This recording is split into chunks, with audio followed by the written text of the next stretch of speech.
qoysku udub buu lahaa astaame xejuu lahaa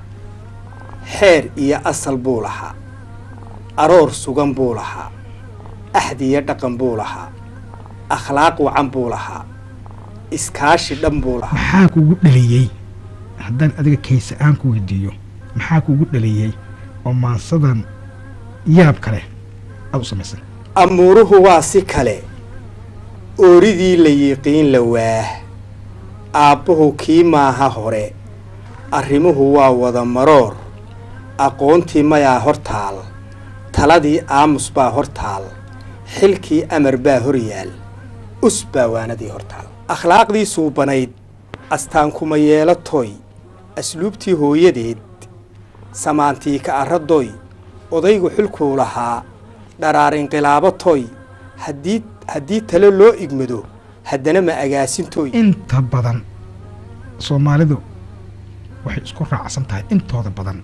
inay dumarka yihiin waxa wanaagsan oo guriga haya oo ay ragga ahayn. ogaalaawey raggow asaagii mahigsadow dantiisa abaabulka leh aroortii uma kacow habeenkii aar jirow iftiinkana lama arko. ninkaasi habeen oo dhan waa soo jeedaa habeen oo dhan waa libaax habeen oo dhan waa aftahan meelahaasuu ka sheekaynayaa meelahaasuu wax ka wadaa. horta ninkaasi anaga ma dhihin ilaahay nagama dhigo alla inagama dhigo alla nagama dhigo inta ta alla ku beegayna waxaan leenahay ilaahay ha u daweeyo. asalaamu calaykum waraxmatullaahi wabarakaatu daawadayaal meel kastoo aad joogtaan kusoo dhowaada barnaamijkeenii raadraac. barnaamijkeena raadraac had iyo gooraale waxaad uga barateen in uu raadraac ku sameeyo ama idiin tafatiro ama idiin qeexo hadba meesha mugdiga ummadda soomaaliyeed uuga jiro. barnaamijkeena caawa waxaanu ku eegi doonaa hadduu eebbi idmo qoysaska soomaaliyeed ee qurbaha ku nool dhibaatooyinka dhexdooda ka jira yaanu raadraac ku samaynay oo aanu halkan idinkaga soo gudbin doonaa sababaha dhaliyey waxa ka mas-uulka ah iyo hadba sida aanu u aragno in loo xallin karo. barnaamijka caawa waxaa igala qayb qaadan doonaa hadduu eebbi idmo maxamed yuusuf cabdiraxmaan oo loo yaqaan kayse waa nin qoraa ah. kayse waa abwaan waana suxufi soomaaliyeed oo wadanka dalka dibaddiisa iyo gudihiisaba laga yaqaano. kayse kusoo dhawow barnaamijkeena raadraaca. aad iyo aad baad umahadsan tahay waana dhowahay. kayse waxaa jirta waxaanu raadraac barnaamijkeena raadraac waxaanu kusoo qaadanay in aanu baarno ama aan qeexno ama aanu tafatirno waxyaabaha dhibaatooyinka haysta qoysaska soomaaliyeed ee ku nool qurbaha adigoo ku cabiri doona hadba sida adiga aragtidaada ay tahay. horta su-aasha ugu horreysa aan ku weydiinaya horta waxay tahay kaysow mushkiladda qurbaha marka qurbaad ku nooshahay dalkii ma joogtid maxaa ugu culus oo ka jira? bismi illaahi raxmaani raxiim. mashaakilada ka jira qurbaha way fara badan yihiin laakiin waxaynu odhan karraa waxaa ugu culus ka qoyska oo qoysku markii intii aan qurbaha la imanin de sibuu ahaa oo waxbuu ahaa. markii qurbaha la yimina isbeddel baa dhacay oo qoyskii isbeddel weyn baa ku dhacay. bal markaa waxaynu isku dayaynaa inaynu ku yara cabiro qoysku wuxuu ahaan jiray iyo waxa dhacay. bal aynu isku dayno inaynu maanse ahaan ku gudbino oo ku cabiro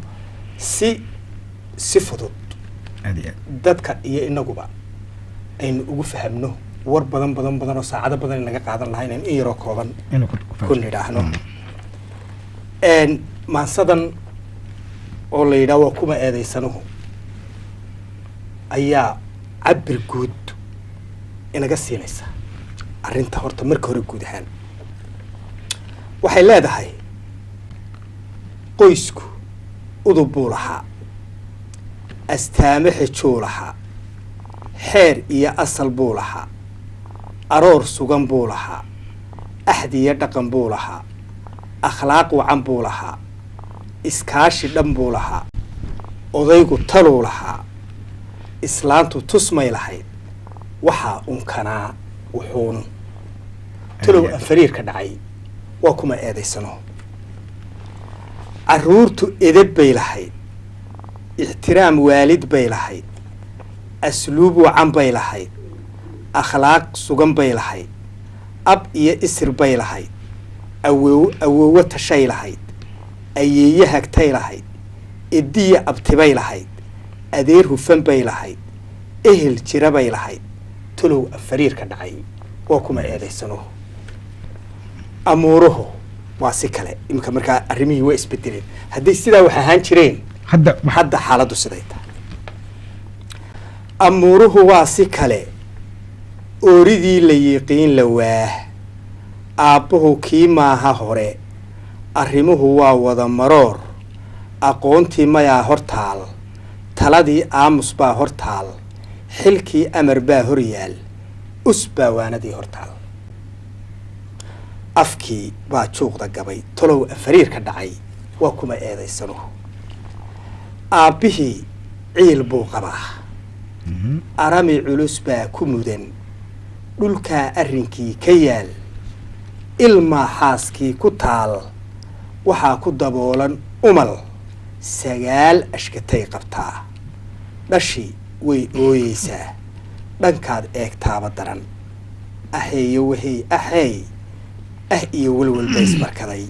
talow aan fariirka dhacay waa kuma eedaysano haddii arrin qoys lahaa asaaraar baa mulkiyey nin iyo afadii iskabe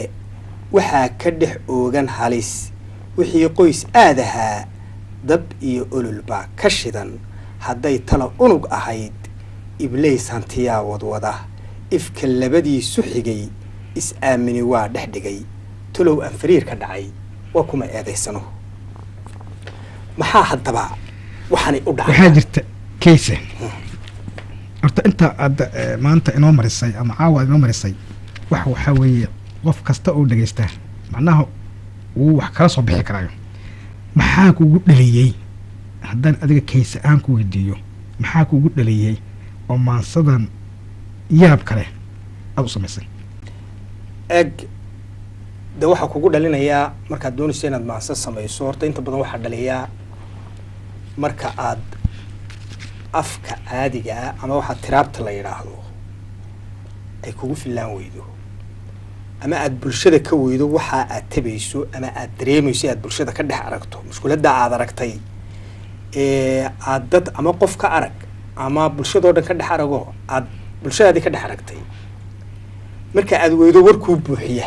oo si wanaagsan uga hadla jawaab waafi hoob adiguna aad ma garanaysaa in tiraabtii afki hadalkii caadiga ahaa aad ku cabiri kari weydo markaas baad waxaad magansataa ama aad maciinsataa inaad maanse adeegsato dabeeta maansaduna waxay noqotaa markaa dhaxal sii yaalla oo hadha oo dadkii taariikh ahaan ay berita u isticmaalaan war badan oo saacado badan qaadan lahayn la yidhaahna waqti yar oo kooban ku tidhaahda marka sidaa guud bay dee uga hadlaysaa inkastoo inaan maansada dhammaystirin haddana waa maaso inta aynu odhan karno guud ahaan bay sawirkaa guud inaga siinaysaa wuxuu inaanay sidii hore ahayn aad iyo aad laakiin waxaad ina tustay macnaha aabbihii dhibka uu qabo hooyadii dhibka ay qabto caruurtii dhibka ay qabto macnaha qoyskii oo dhan dhibaato inay ka muuqataad maansada aada nagu dareensiisay laakiin waxaa jira yaa u mataqaanaa maadaama qoyskii uu saas yahay maansadaadana aad ku soo gabagabaysay mid kasta yaa waa kuma eedeysan aad kusoo gabagabaysay yaa xudun u ah marka mashaakilkan waynu kala qaadqaadaynaa qurbaha marka la joogo qoysasku qoloba derajay ku nooshahay waxaynu ka bilaabaynaa derajada ugu xun ama qaybta ugu liidata dadka ku nool ayaan darrada ugu weyni qoysaska ay ku dhacday waxa weeyaan qoyska aabbihii iyo hooyadiiba ay xilkoodii iyo mas-uuliyaddoodii gabeen kuwaasi waxaynu odhan karaa 9% ama 100% maanta qoys dhisan ma aha waa qoys burburay macnaha qoyskaas waxaad ku sheegtay in ay yihiin hooyo iyo aabbo waa hooye iyo aabbo labadiiba khaldan yihiin labadiiba xilkoodii aanay garanayn marka maasaynu iyagana ku tilmaami doonaa si fiican labada qofba midba gaarkiisa uga hadlaysa marka hooye xilkeedii gabtay oo waddo khalada qaaday iyo aabbe xilkiisii qabay oo waddo khalada qaaday labadaasi markay qoys ku kulmeen ee nasiibku isku soo beegay qoyskaasi waa ku daayey baynu odhan karnaa waayahay haddaba bal waxaynu miisaanka saaraynaa gabadhii xumayd iyo ninkii xumaa oo ceebta ugu badanna inta badan mujtamaca soomaalida ee qurbaha ku nool u soo jiiday macnaha mashaakilka labadaa qof ka yimaadaa waa mashaakilka ceebtiisu ama maxaan idhaahdaaye dacaayadiisu ay ugu badan tahay ee ummadda oo dhan maanta ay wada dul saaran tahay baynu odhan karnaa kow bay iyagu ka yihiin labadaa qof marka laba magac baynu u kala bixinay maaso asraar la yidhaahdo baa labadaa qof yaa inooga warramaysaa marka asraar ninka waxay u bixisay ogaalaawe gabadhana waxay u bixisay booliiska u yeedhato maxay tahay ogaalaawe marka maasidaa inoo qeexaysa oo labada qof bay inooga warramaysaa gabadha ayay ku horeynaysaa waxay leedahay akhlaaqdii suubanayd astaankuma yeelatoy asluubtii hooyadeed samaantii ka arradoy odaygu xilkuu lahaa dharaarinqilaabatoy haddii tale loo igmado haddana ma agaasintoy haddii amar looga hadho awood kama jeelbaxdoy hadday arrin qoys mulkido eedaad kama weecisoy ninkii ubadkeeda dhalay iridda weydaarisoy ilaahay kama baqdoy adduunyada kama hadhoy afkaaraha gaaban iyo ayaan ku xisaabtantoy inuu iil dambeeye iyo aakhira ma xusuusatoy ibliisku jidku la maro nafteeda ku aamintoy tilmaamaha aayaha leh waanada kugu eersatoy haddii asraari yar dhaco booliiska u yeedhatoy iyadu waa taa xalkeedu marka mushkuladi dhacdo iyada iyo odaygeeda mushkuladi ka dhex dhacdo iyadu waxa weeye telefonka dhigta haysataa markiiba waxa iyadu xalkeedu waa inay booliiska u yeedhato ama odayga bacda dabadda u dhigto oo macnaha ahel iyo xidid iyo ciirsado waxaasi ma jiraan booliiska u ah isaguna iyadu xalkeedu waa kaa waa inuu qoys waa tallaabaday ku dhaqaaqdaa waa tallaabo qoysku ku burburayo oo lagu kala soconayo waayahay isaguna muxuu yahay kasii daran waayahay isna ogaalaa waa la yidhaha ogaalaawe isna maasada waxay ku leedahay ogaalaawe raggow asaagii mahigsadow dantiisa abaabulka leh aroortii uma kacow habeenkii aar jirow iftiinkana lama arkow ninkaasi habeen oo dhan waa soo jeedaa habeen oo dhan waa libaax habeen oo dhan waa aftahan meelahaasuu ka sheekaynayaa meelahaasuu wax ka wadaa waa xaajigii abuumarqaan buu fadhiyaa maxaan idhaahday fooqiyuu dhisayaa khadad buu dejinayaa adduun buu kala maamulayaa maalin oo dhanna ishaada saari maysid markay ilmihii kacaan eg iftiinkana lama arko soo ma ahayn markay ilmihii kacaan iskuullada aadayaan isaga gabalku u dhacyow halkuu ubadkii ka kacay ogaali ijiifsadow aqoon laawey raggow marka ubadkii raggii qaar haysataba markay iskuullada carruurtiisu marka waxaan moodaya aniga inaad dumar keliya ku ekaana sida raggina maya waxa weeyaan raggii dumarkuma soo malay maskuuladda waxa rag dumarkana kuma koobna raggana kuma koobna macnaha in weliba in wanaagsanna way leedahay in xunna way leedahay laakiin labadii ugu daraabay imika horta soo qaadana waynu u daadegi doonaa qaybaha kalena macnaha ninkan waxaad ku tilmaantay sii wad ii dhamaysa waa tilmaansadaa ninka aada uga hadlaysa waayahay waxay tiri aqoon laawey raggow awaaraha kama kacow hadduu aqalkiisa tago oorida la dagaalamo ile waa nin caawo dhan soo jeediyey haddii la yidhaha war xaggaad ku daahday iyo maxaad caawo dhan ku maqnayd iyo markiiba waxa weeyaan ama gacantaa ka soo horreysa ama cayadaa ka soo horreysa ama caagiisa lama mari karo marka waxa weeye awaaraha kama kacow hadduu aqalkiisa tago oorida la dagaalamo amuuraha jaadka iyo amintuu marqaanka yahay aftahankii waayahow da'diisoon ayni noqon nolosha ka asaasaqow isagoo ina yara ayaad markaad sidaa wejigiisa aragto xusa oday gaboobay da'diisoon ayni noqon nolosha ka asaasaqow dhankaad eegtaba jabow ladnaanta ka oomanow hadduu arad jiro qofkay abaartu ka muuqatow hadduu oon jiro midkii afkiis u jaynafow markaad sidaa u eegto eed wejigiisa aragto afkiisa waxaad moodaa qalaylka iyo abaarta ka muuqata dushiisa waxaad soonaysaa talow kale mashaakilka haystaa weyna waxaad oranaysaa 10 jiilaal buu ku jiraa nin baa hadda ka hor markaa taa aan horta dadka ina daawanaya ka yara kala yara hadlo fadlan uma jeedno inaanu muran idin dhex dhigno haddiiba astaamahan qaar ka mid ah waxaa dhici karta in iminka qoysaska dhegaysanaya aad iyo aad ay gabadhu ninka eedayso tidhaahdo ninkaa la sheegayaa tahay ama ninku eedeeyo gabadhu yidhahda kaa la sheegayaabaa to halkaa fidna ka dhacdo annagu fidnadaa uma jeedno laakiin waxaanu u jeednaa inaanu waxa jira istusaalayno markaa qof waliba intuu miisaanka isa saaro khaladkiisa ha saxo isagoon ka kale eersan ama ka kale eedaynin ama ka kale odhan kaa la sheegayaa tahay aan odhanin oo halkaa mashaakil ka bilaamin quyar adigoo iska aamusan miisaanka isa saar haddaad ogaan laawo tahay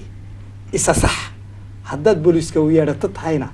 isa sax waxba adigoo aan mushkulad samaynin oo aan ka kale farta ku fiiqin oo ma garanaysaa takarta waxaa la takarta waxaa ku jiray gabaygaagi ama maasada waxaa ku jirtay macnaha qof da'diisa ka weyn da'diisa ka weyn waxaa dhacday maalin baan waxaa la kulmay erey igu cusban maalin dariiqa ka soo bartaan aan ku dareensiinaya kaysow 2 ninoo isla socoto isdhashay markaasuu ibaray markaasuu yidhi ninkan waa aniga dhalay waa inankaygii markaas waaba 2 ninoo isla eg mararka qaar is leedahay amuuba kan weyn yahay yaa hadhow waxaan ku idhi inankaaga waaba ninkaa weyn adiga markaas wuxuu igu yidhi daawuhu ku kaxeeyey ayuu ku kaxeeyey daawuhu ku kaxeeyey ugu yidhi ereygii ma aana fahmin daawuhu ku kaxeeyey waxa loola jeeda ma aana fahmin markii dambe aan sii wareystay daawuhu ku kaxeeyey macnaheed maxay tahay wuxuu yidhi gaari markaad wadato shaagi ka dilaaco oo aad birti ku kaxaysid daawuhu ku kaxeeyey wuu isgubay wey macnaheeda wuu isgubay wey mogta waxaa jirta kayse waxaad noo sheegtay 2dii qofee wada xumaa ee isqabay ee guriga iyo ubadka wada lahaayo dabka ka shidnaa habeen imaanen macnaha dab ka shidan aan ka wada macnaha feerka iyo haraantida iyo booliska iyo doqonnimada ka soo horreysay ma wuusan jirin nin wanaagsan wuu jiraa oo barnaamijkeenaba waxaynu u qaybinaynaa inta noloshu aynu isleenahay aynu intaynu ka garan karayno waxaa jira nin wanaagsan oo hada nin kaasa damqay maadaama aan nin ahay ninka wax uu ku dhaqmayo nin wanaagsan waa jiraa laakiin waxaa jira nin wanaagsan oo gabadh xumi kusoo beegantay gabadh wanaagsanna iyana way inoo dambaysaa iyadana waynu soo mari doonaa ninka wanaagsan iyo horumari bal marka ninka wanaagsan oo isaguna ninka wanaagsan muxuu yahay ninkii wanaagsanaa oo xilkiisii garanaya oo waajibkiisii gudanaya oo garan karaya waxa laga doonayo oo garan karaya xilka saaran oo garan karaya waajibaadka laga sugayo ayaa waxaa nasiibka kusoo beegayaa mid aan intaa midna la garanaynin oo iyadu markuu xagga wanaagsan u fikiro iyadu sida qalluucan u fikiraysa markaa ninkii oo calaacalaya oo marxaladaha iyo habka uu u nool yahay ka sheekaynaya ta ku soo beegantay iyo siday u fikirtana ka sheekaynaya ayaa iyana maansadani inooga sheekaynaysaa marka waxaa weeyaan waa gabadh nin wanaagsan oo gabadh qalloocan haya waxaasu noqotay marka wuxuu leeyahay isagoo calaacalaya isla roon buu bixiyey gabadha oo isla roon waa qof isla wanaagsan isagoo isla toosan oo isla quman marka wuxuu leeyahay isla roon nin magansaday nin isla roon macnaha nasiib alla u siiyey waa rubad go-iisee sida neef rabaayada iska roobi bay tidhi neef rabaayadoo kale noqo hadhaamin bay igu tidhi buu leeyahy anaa qoyska raraya u raarici dhegtay tidhi ubadka ugu roonow rayi inaad lahaatiyo tale iyo rogrugiddeed ha rajaynin bay tidhi hogaankii gurigaba hoggaankii guriga way la wareegtay marka waxay tidhi caruurta ka ugu weyn oo macnaha maadaamaad ka yaro dheertay carruurta waxaad tahay waxaad tahay kii carruurta ugu weynaa macnaha carruurtaydaa aan dhalay ka ugu weynu baan kaa soo qaadaya maadaamaad ka yaro madax fiiqan tahay laakiin wax kale oo aad dheer tahay ma jirto waxaaba dhici karta in iyagu wax dheeriyin xaggeeda ka sharaf iyo ma garanaysaa mudnaanta xaggeeda in carruurtu iyada kaba leedahayba marka halkaasay dhigtay buu leeyahay tale iyo rogrogiddeed ha rajaynin bay tidhi rugta dhaaf haddii kale maad raalli gelin mar haddaad tala iyo arrin iyo wax igu soo qaadqaado reerka arrimihiisa adankaad dhaafaysaa bay leedahay wuxuu ihi sidaa markii la yidhi haddaad weydo ramadgeel buu yihi riyuhuba sad weeye ee waadigaa i riixay iyadii buu la hadlayaa haddaad diidday raalliyo samir aan rugaystee ragba ha igu tirinine reerka maamul baan idhi buuri hawshiiba iyadoo faraha uga sidaa garatay waa nin wanaagsan waxbaba ha iga soo qaadin dulqaad badanaa ninkaas yaa reerka iska maamul buuri waayahay raasamaal wixii yaal kelidaa raraan idhi waxa reebin baan idhi ruuxdu waa mageydo rarka qaar ma yeesho kaa reeban baan idhi waxaasoo dhan anoo kuu yeelay laakiin de waxaa jira meela haddii aad gaadho ay khatartoonaan adkaysan karayna ogow nafta haddaad iigu timaado de xaalku sidan ahaan maaya buu markaa leeyahay wuxuu ihi waa riwaaya duniduye rajo male xumaantuye ibliisyuu ku riiqina markaa wuu waaninayaa ka soo reeb naftaan idhi rabbi caabud baan idhi tala xumaa rafaad lehe ubad waa rabaayade runku maamul baan idhi adna roori maayee inaan weliba rafashada kula riixay igu dah weliba anigoo kii carruurta ugu weynaaya waxaad igu hadlaysaa anoon kaa tegin inaan weliba hawsha kula riixo dhankayga ka qabto misna raalli kuma noqon buuri intaa midna raalli kumay noqon adna diiday raagow inaan ruuxda 2 jeer isla roon u gooye haddii aan go-aan rido sow raranku ima badin buuri marka wuxuu leeyahy dee anna mar haddaan ubadka kii u yaraan noqday oo xilkii alla isaaray aan ka samray waajibkii laygu lahaa aan intaan ka samray banaan dhigoon iyadaisu daba taagay macnaha waan naftaydii baan u gooyeyba ka wadaa soo maad garan wuxuu ku leeyay markaa inaan haddana mar labaad nafteyda u gooyo dee ma suurtagelayso buu leeyahy marka haddii aan go-aan rido de ama meesha inagu kala ama aan dayse soo taago de maanaa eedale buu yihi saaxiib maanaa eedale ya markaa ninkaasi sidaasuu ku garnaqsanaya marka waa ninka taasi la kulantay waxaa la yaab le kayse macnaha ma jiraan nin saa wanaagsan de nin sidaa wanaagsan iyo gabadh wanaagsaniba way jiraan ha nin sidaa wanaagsan jira nin sidaa wanaagsanoo maxaan idhahdaaye wax badan u dulqaadanaya baa jira gabadh wax badan u dulqaadanaysaa jirta marka dadku dee may dhimanina dad badan oo wanaagsan waxaa jira mararka qaarkood qoyska inuu burburo waxyaabaha sababa waxaa ka mid a dadkii xumeeyaan kasoo sheekeyno kale waxaa sababa hooyo xun aabba fiican waxaa sababa aabe xun hooyo fiican yaa sababa inta badan soomaalidu waxay isku raacsan tahay intooda badan inay dumarka yihiin waxa wanaagsan oo guriga haya oo ay ragga ahayn marka ma wayn dhici karin dumar fiican maya dumar wanaagsan way jiraan rag wanaagsan way jiraan laakiin arrintu maaha ma dhacday gabadhii wanaagsaneyd inay la kulantay ninkii xuma ha waabay noo soo socotaa waad haysaa iyadana noo soo socotaa waayo waxa weeyaan dee noloshii oo dhan baynu doonaynaa bal qaababka in laantaynu ka garan karayno inaynu ka sheekayno marka 100% boqolkiiba boqol lama odhan karo raggaa wanaagsan boqolkiiba boqol lama odhan karo dumarkaa wanaagsan laakiin mushkiladdu waxa weeyaan cid baa xilkeedii garan weyday ama ninkaa garan waaya ama gabadhaa garan weyda marka ninba inbuu garan waayaa mid baa in ka garta mid baa boqol sidee u kala xumaan waynaga kasoo sheekaynay labadii ugu khatarsanaa waynaga marka hore soo qaadanay kasoo sheekaynay haddana nin wanaagsan oo gabadh xun la kulmay baynu ka sheekaynay iminkana waxaynu ka sheekaynaa gabadh wanaagsan oo bal hadda markay maasadaas gabadhaa ka sheekaynayso aadama kaagi doonto gabadhii wanaagsaneyd waxaa la yidhaha markaa maasadan xila bilaal baa la yidhahdaa nin xila bilaal la yidhaha xila bilaal waxa weeyaan hadday dumarku kaasi waa xila bilaal yidhahdaan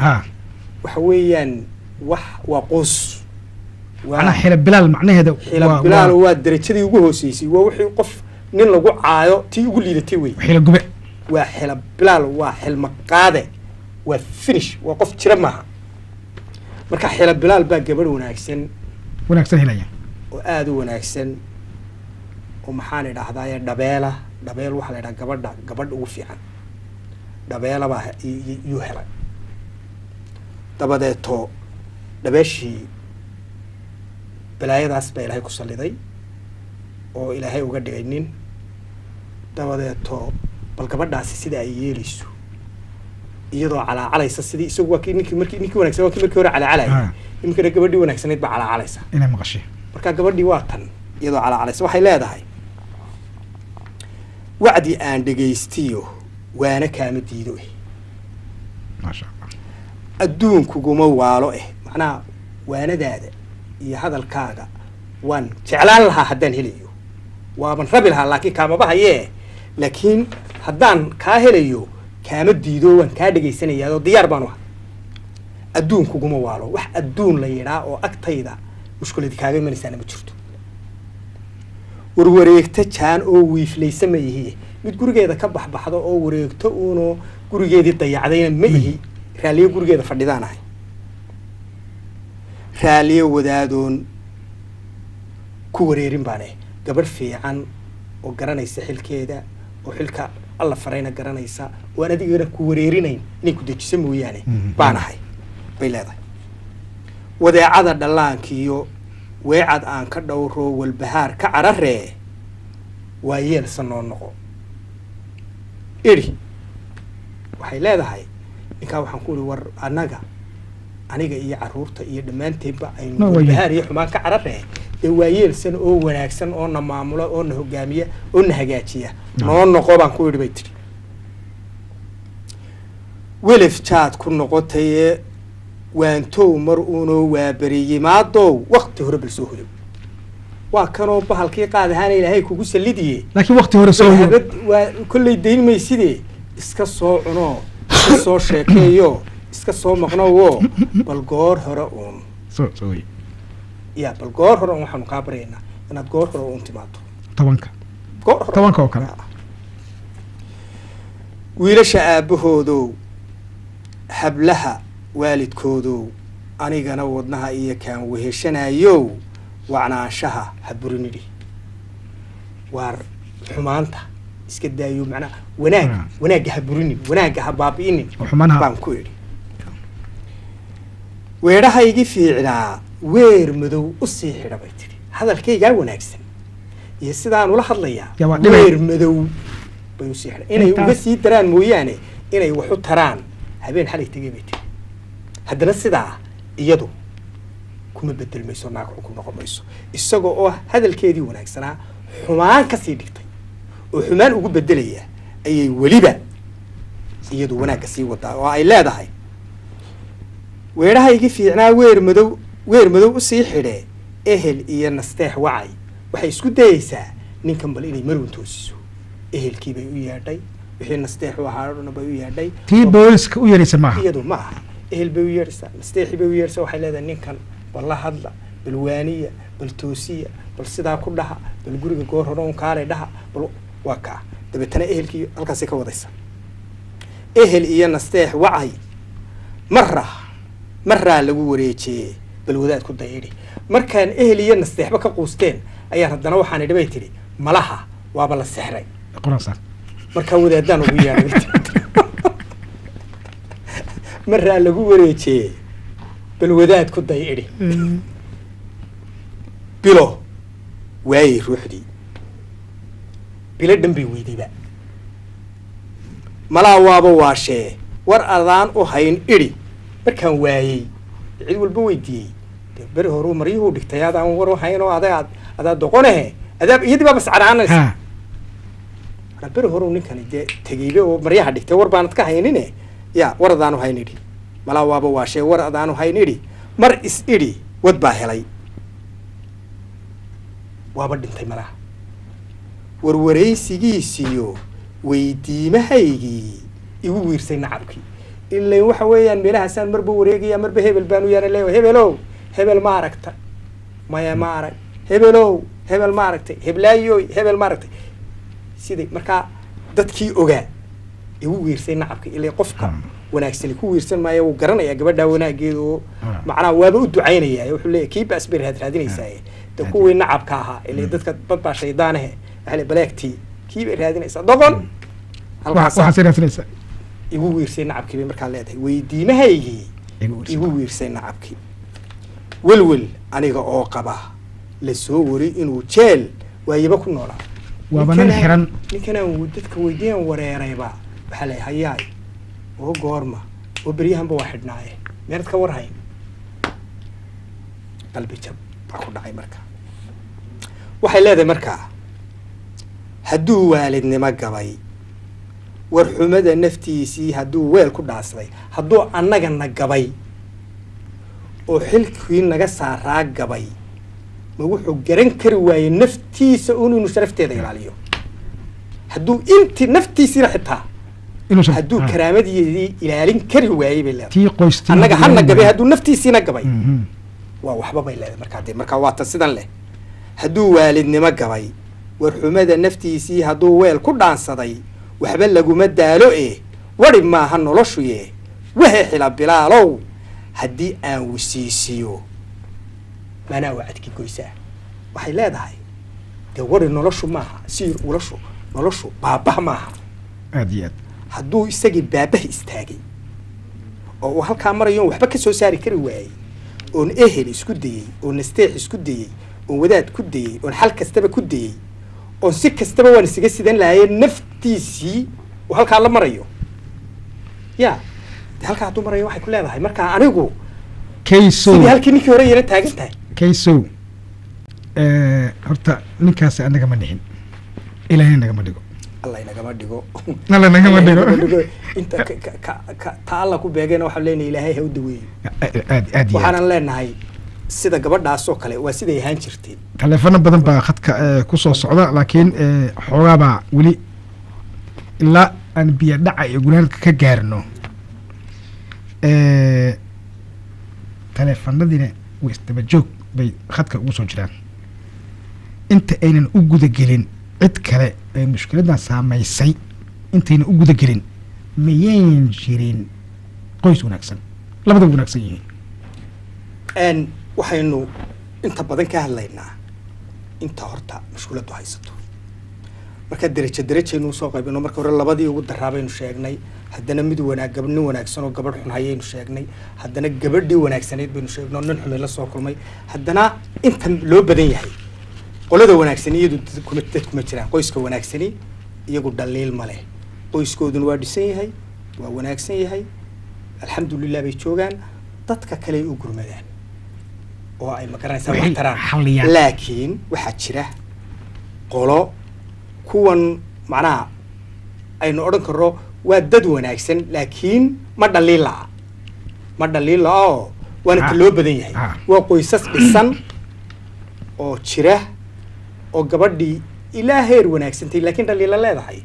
ninkiina ilaa heer wanaagsan laakiin dhaliilo leeyahay dhaliilahaasina ay keenaan bini aadan boqolkiiba boqol inay isku dhacaan oo dhibaato ka dhex jirto marka maasaa taa ka sheekeynaysa ma waxaad leedahay ma jiro qof bini aadan oo boqolkiiba boqol wanaagsan horta qof bini aadan oo boqolkiiba boqolkiiba lama odhan karo wuu jiraa aniga maxaa dhacay allah kaa dhigo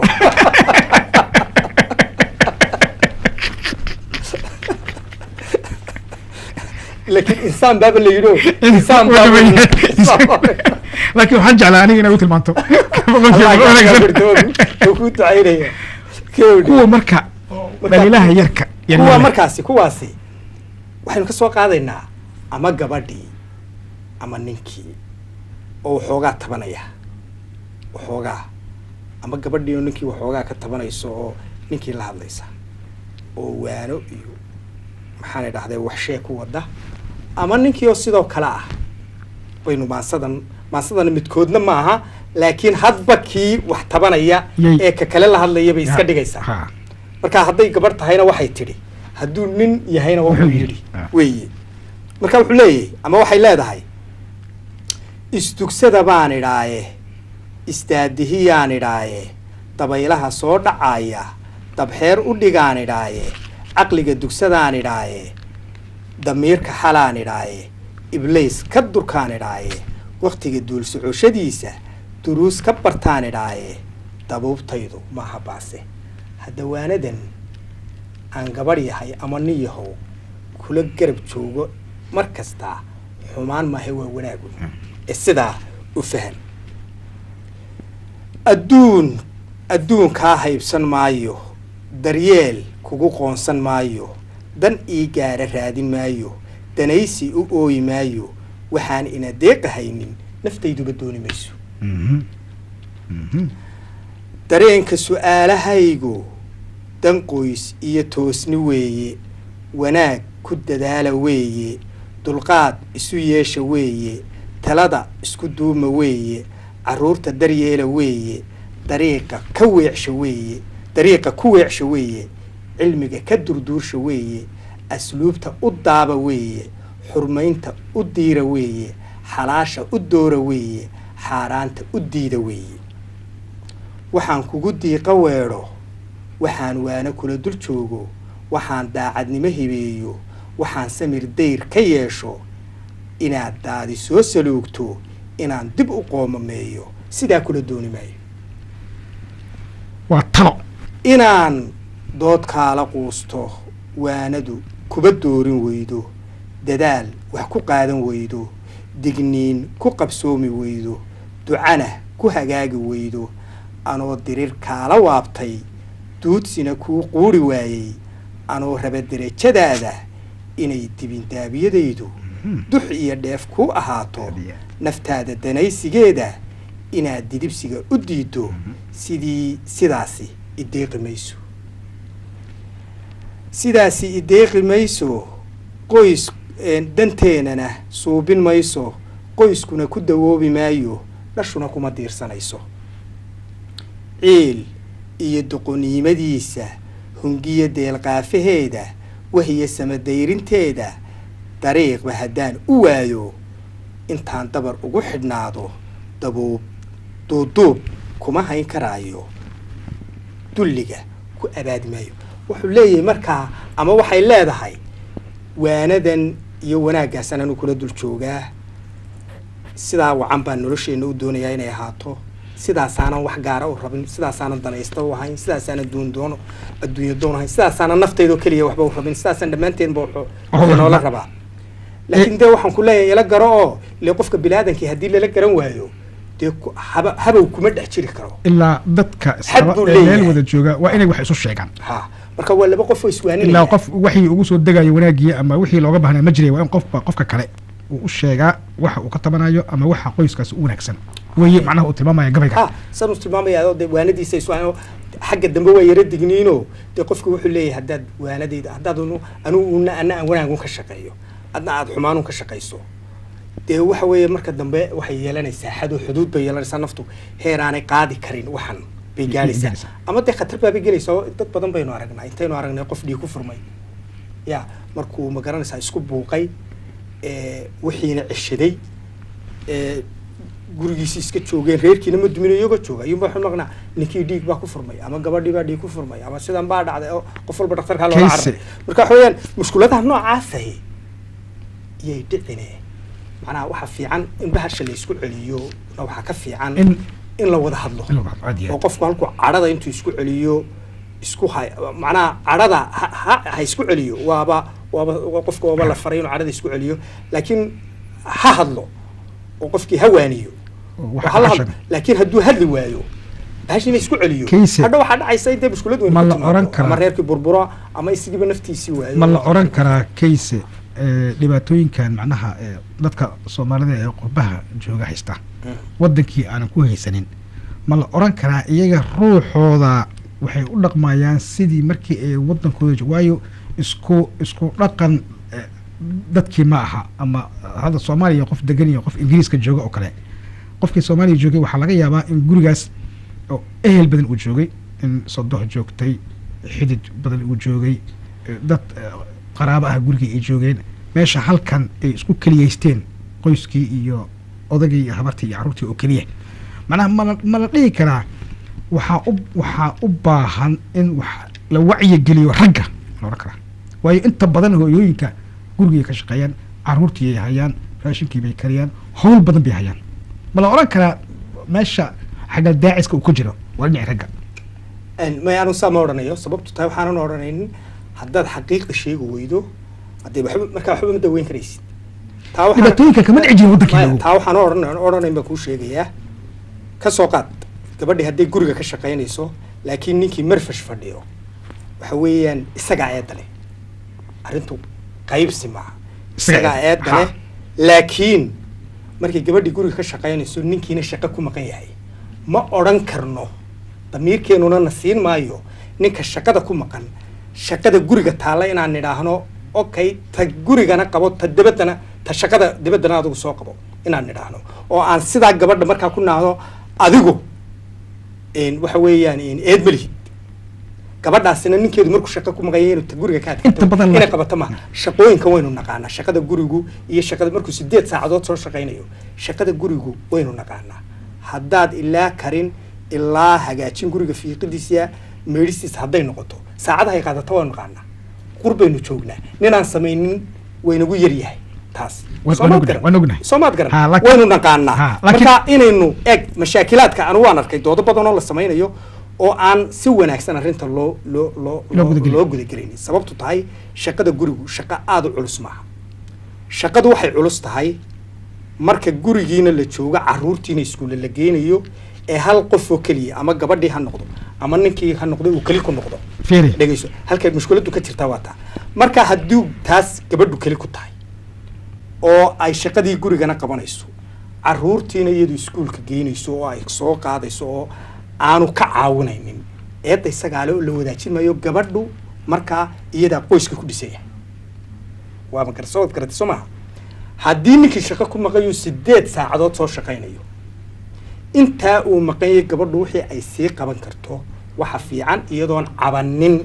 inay qabato sababtu tahay waa gurigeedii cabasho kama timaado oday shaqeeya oo reerkiisa u shaqo tagay oo soo shaqeeya oo shaqo ku maqan oo hooyadii gurigeeda og tahay cabasho kama timaado waa jirtaa baadhis ma odhan karayno iminka dee hebel iyo heblahay dhexdooda ka dhacdee laakiin waa jirtaa rag badan oo shaqeeya oo dhibaato haysato waxaa jira oo kale dumar badan oo dhibaato haysato oo waxa weeyaan ninkeedii ama maqaaxi ka sheekaynayo ama maxaan idhaahdaaye in marfash iska fadhiyo oo iyaduna carruurtii iyo gurigii la silcaysa marka inagu xalka inaynu raadin laakiin inta waxyaabaha hadda aan ka hadalnay nin marfash fadhiyo oo ka sheekeynay nin makhaayad fadhiyo oo ka sheekeynay oo dhibaato gurigeeda ugu sugan tahay laakiin naag labadaas samaysa weli lama sheegin lama dhihin naag marfash adoo soo qaysha ama meel cadda ama naag inta baxda maqaaxi soo fariisata lama sheegin taa waqtiga hadda lagu jiro marfashyo dumariba way jiraan dumar qayilaaba way jiraan hadda ogow taa laftigeeda tirada ku darso intaba way jiraan laakiin mushkiladeenu maaha inaynu dadka labadaba waa laakiin waxaynu eegaynaa xalka waxaynu isku dayaynaa inaynaan ninkana eedayn gabadhana eedayn laakiin xalka raadino xalku waa maxay xalku waxa weeye qof kasta karaankiisa inuu socdo hadday gabadhu in laysuna dulqaato haddii ilaahay mid baas oo habaar qaboon inaan kugu baagay iska dulqaado ilaahay bari ku dadaal inaad wanaajiso ilaa xadka aad wanaajin karto wanaaji laakiin haddaad wanaajin kari weydo dee waxa weeyaan ma wanaajin kartid sidaasoo kale ninkuna waa sidaa hadduu gabadha intuu wanaajin kari inuu wanaajiyo weeye hadduu wanaajin kari waayo deeq weydo waanu de marka waxa weeye dadka culimada iyo dadka ehlu caqliga ah intaad u tagto la tasho waxaad tiraahdaa ninkii sidan buu igu yahay intaanad aduu go-aan gaadhin intaanad reerkii kala daadin u tag ehlu caqliga waxaad ku tidhahdaa ninkii sidan buu igu yahay la hadla bal wax ka bedela dee ama noo kala taliya haddaad ninta hayo mushkuladaasoo kale ku haysatana sidaa waagii dalkala joogay laakiin micnuhu waagii dalkala joogay kayse dhibaatooyartiisu laakiin micnuhu maaha inaynu nidhaahno gabadhii waxa weeyaan telefonira khadka noogu jira طيب السلام عليكم وعليكم السلام ولا طيب بلا إلى بينك ما كسر هذا يا ولا اللي صدقوا استديها تصل كجرا آديات ها والله ضد سوينا كبر ودقي سنية أنو أبا أفر عرورة أيها هالك يجوجا آديات ما لنتي قبل يجي تكتو سديت ساعة ضد وسوشتي هيه وديكو كهامليو ها ما لنتي كني ساعة يجي تكتو أنا ديدسن أو جريري أو وحمدين وير هاوس كتوش شقية هذا وير هاوس ديات يا هذا هو ساعات كلية وحي يكونوا قطعين سديدي ساعة هذا وير هاوس كتوش شقية لكن طيب ما نعي كرتا إن كتجست عروت لقاعدتك يرتاح هدي واحد بدل لقاعدتك له برا له سما والله حتى سوى البمركة أو أجي hooyada maanta la ilaahay dumarkeena Soomaalida waliba hooyada Soomaalida ilaahay jannada ha geliyo waxay qabtaan lama tilmaami karo aadiyad hal saacad walaadu saacad ba ka hadlaysa 30 minute baa dhigay walaadka sida uma dhigido sax hawshay noo hayaan dumarka lama tilmaami karo marka wadaadka waxa tiraa dumarku wax badan bay qabtaan hoosa u fiiya may isaga ruuxiis dumar kaliya ma dhihin dhibaatay sameeyaano ragii wuu sheegay kuwa dhibka sameeya ilaa rag iyo dumarka labadaba malaa'ig ma aho bini aadanka uu khaldamaa soo maaha war fadal meed ba ku dhigida ku yiri aad yaad u mahadsan tahay aad yaad u mahadsan tahay adiga 30 daqiiqo lagaaga tagad ku dhididay 30 maalmood baan heen jiray aniga mahadsanid horta waa mahadsan yahay aad buu daybu fiican yahay waa dumarka ilaahay hooyuu ka dhigay oo rag iyo dumarka waa loo kala qaybiyey oo caruurta iyaga inagaga wanaagsan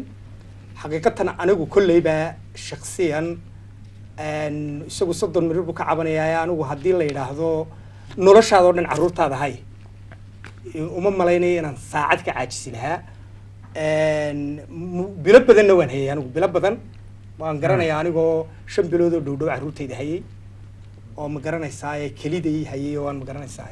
xaaskuna meel igaga maqnayd laakiin maalmihii ugu horreeyay waa ku raaxaysan jiray wallahi anigu maalmihii hore lagaaga tegay qaar baa igu khatarad siixisay horta waxa weeyaan qofba waa siduu ka dhigto waxa weeyaan qofba waa siduu ka dhigto arrintaas raggu waa inay sida caruurtooda maaha inay dhibsadaan waa inay ma garanaysaa ay ku raaxaystaan waa inay bartaan sida loola noolaado iyo sida loola sheekaysto iyo sida loola qabatimo haddaad in badan ka maqnaato 30 bir baad sheegaysaa 10 bir ma hayn kartid aad hooyaduna way kaa dulqaad badan telefoon baa khadka inoogu jira nin la yidhaahdo cabdi oo inaga soo wacaya Birmingham cabdi assalaamu calaykum عليكم السلام ورحمة الله وبركاته. walaal soo dhawow waa dhawahay waa soo fiicnaa aad baan u fiican kulli wada salaamaya waa mahadsantahay waan kaa guntoonnay waxa weeye walaal marka ugu horeysa horta waa dhawahay walaal bile wax tala ah cabdi aad nagu soo biirinaysa ama tusaalena tusaysa ma jira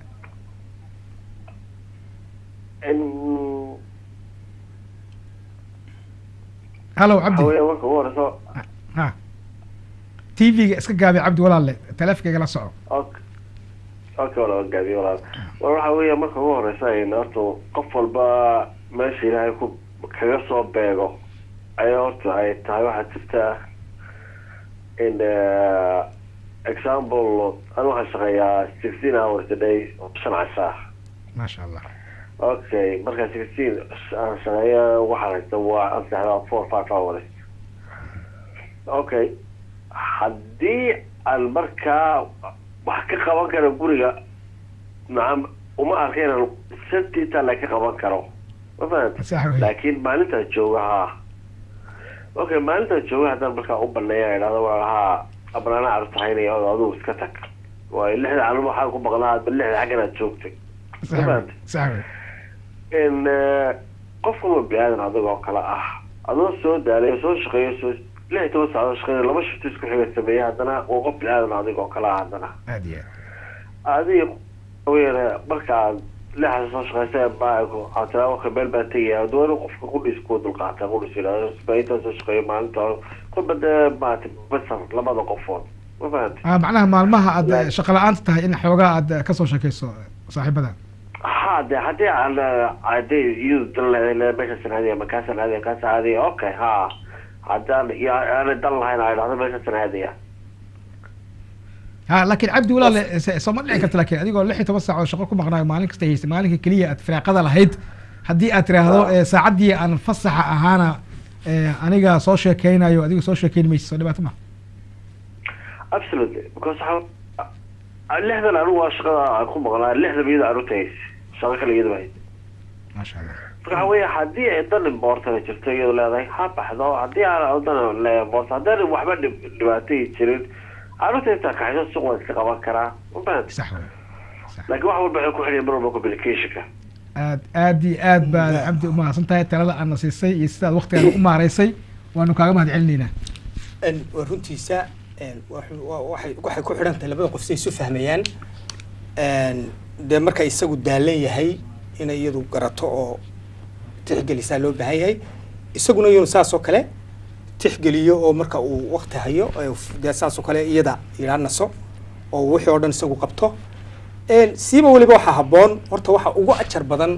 waxaad qabato waxaad gurigaaga ka qabanayso aad iyo aad gabadhu hadday qabanaysana waxa weeyaan waxa ugu fiican waxa weeyaan waxay gurigeeda ka qabanaysaa waa ugu ajar badan ninkana waxa gurigiisa ka qabanayaa waa ugu ajar badan xataa sheekada aad caruurtaada iyo gabadhaada u sheekaynaysaa waxa weeyaan laba mid hataad suuqa kaga sheekaynaysa waxa weeyaan waxa kuu socda xasanaad baa kuu socda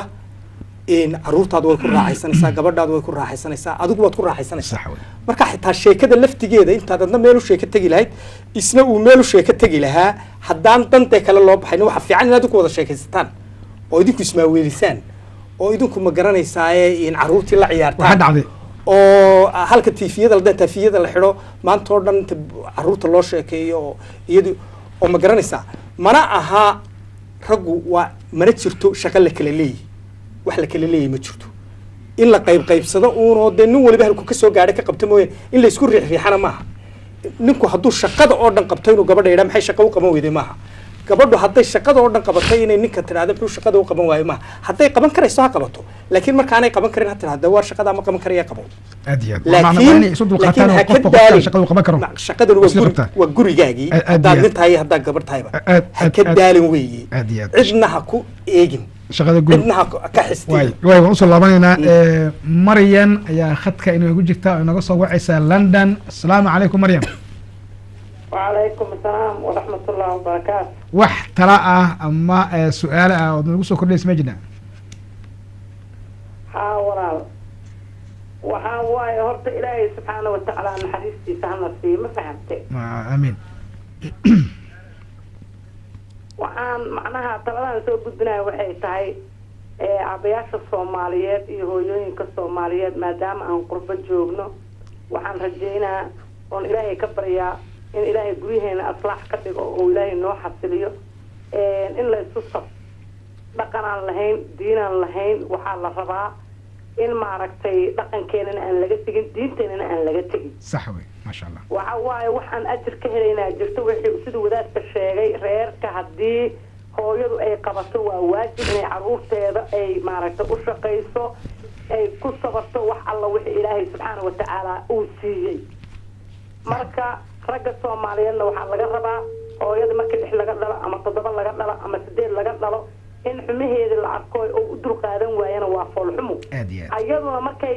intaas ay ka dhashay inay xumihiisa aad aragta ma aha waa markayba si fiican isu sii baranayeen markaa in la fiiriyo caruurta meesha joogto in loo sabro hooyaduna ay sabarto aabuhuna uu sabro halkaan joognana la fiiriyo absolutely marka walaalow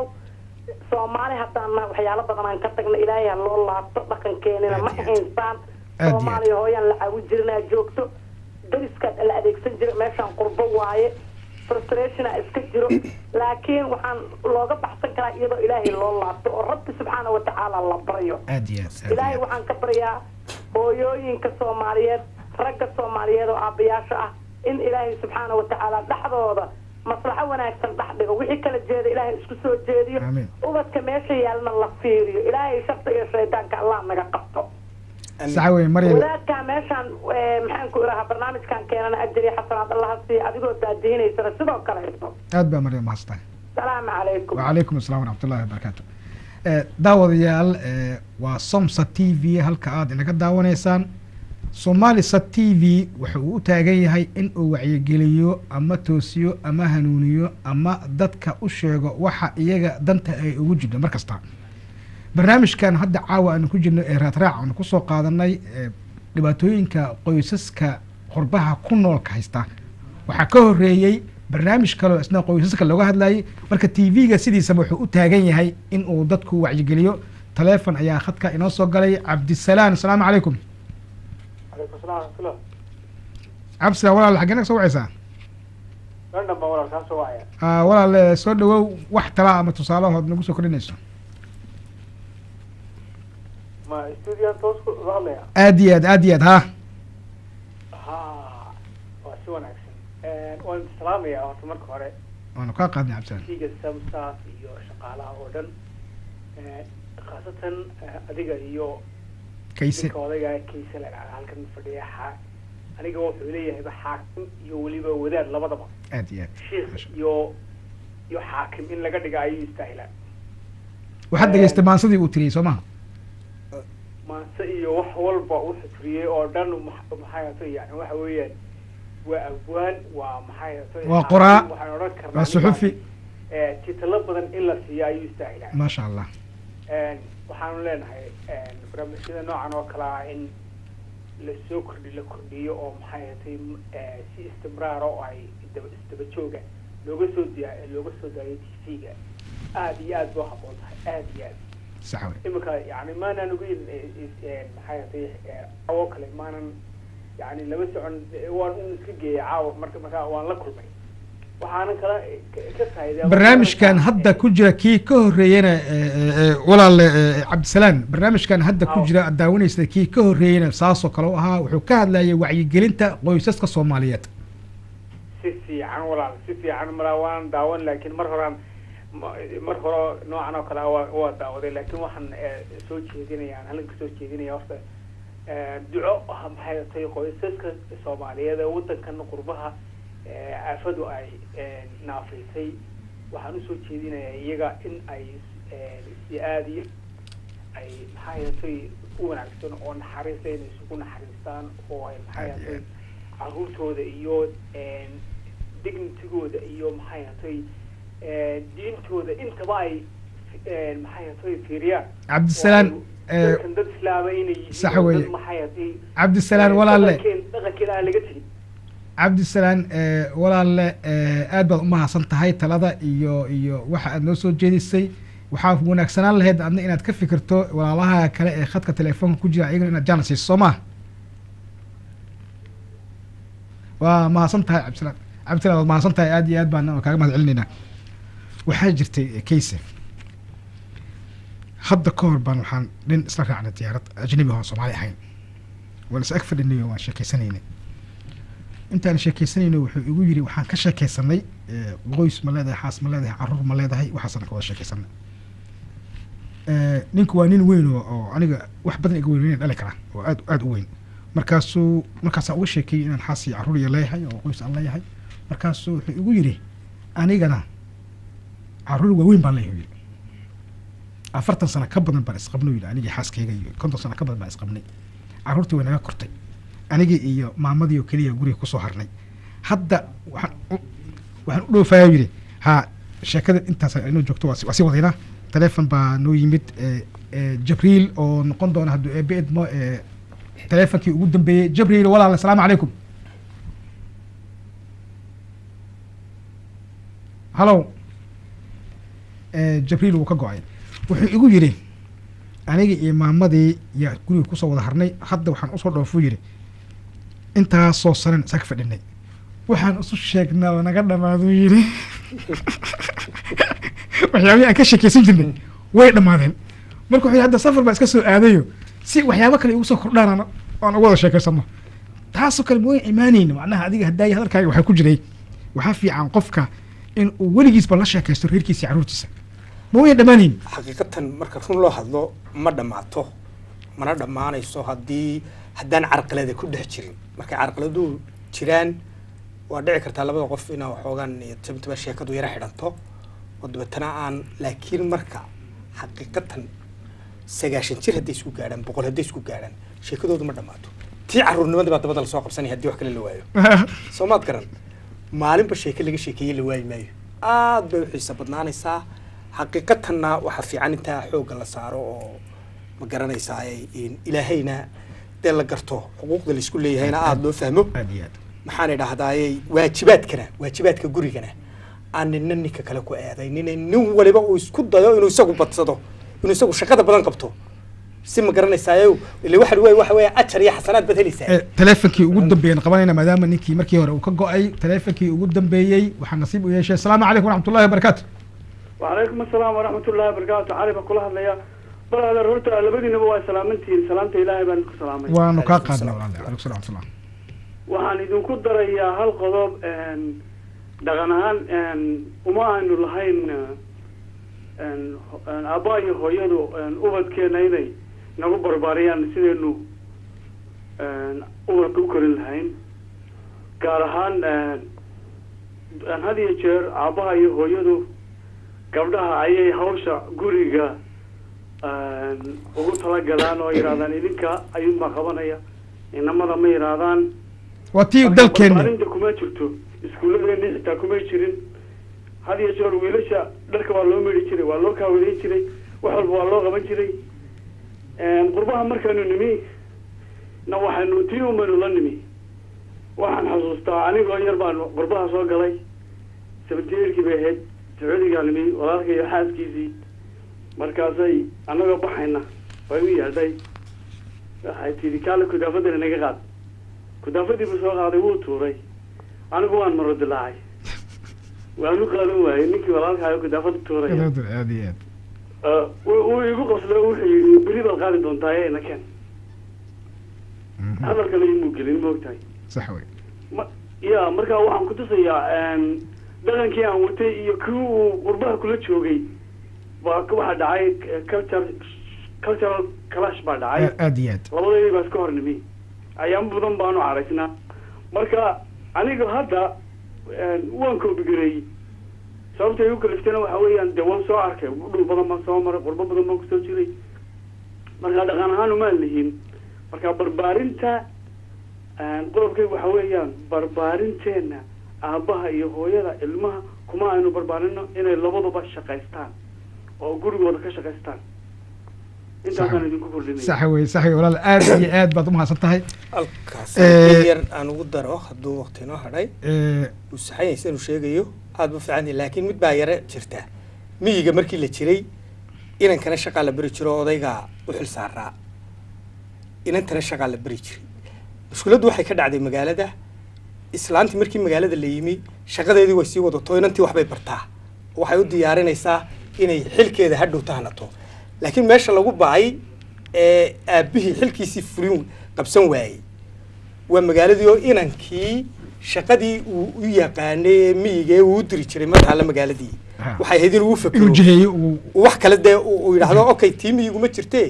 oodii aad soo goynaysay geeli aad waraabinaysay kaad raacaysay ma jire hadda weelkaad wax ka maydhaysaado dharkaad wax ka kaawadeynaysaado in la yidhaaba ahayd oo isagiina eg inanta kiis waqtigaan ugu dhamaaday kiis waqtigii baan ugu dhamaaday oo gabagaba ah kelmadda ugu dambayso tala ah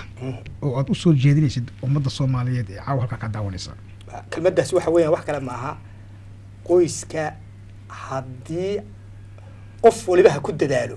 halka uu ku dadaalayo in laga badsado qofka kale ku eedaynayo qof waliba ha ku dadaada shaqada qoyska inuu isagu badsado caruurta haynteeda inuu badsado